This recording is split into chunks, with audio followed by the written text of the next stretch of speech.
ওমা, রাত্রির 12টা বাজে, তুমি কি করছো? আরে এইসব মুদির দোকানের জিনিসগুলো এনেছি, সেগুলো মানে আমি গুছিয়ে গুছিয়ে রাখছি, কোনটা কোন প্যাকেটে রাখবো।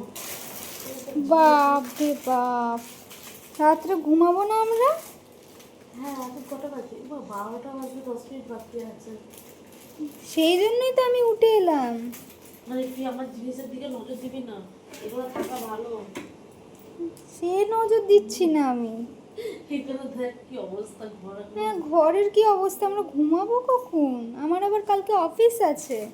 তারা আমাকেও তো সকালে তোর অফিসে রান্নাটাই করে দিতে হবে, তো কালকে কি নিয়ে যেতে হবে? যে কোনো কিছু একটা করে দিও তাহলে গো। রুটি আলু চচ্চড়ি করে দেবো। হ্যাঁ, ঠিক তাড়াতাড়ি আছে, হবে। ঠিক আছে মাদার, ঠিক আছে আমার মাতাশ্রী। ঠিক আছে, তুই যে একটুখানি লাইটটাকে বন্ধ কর।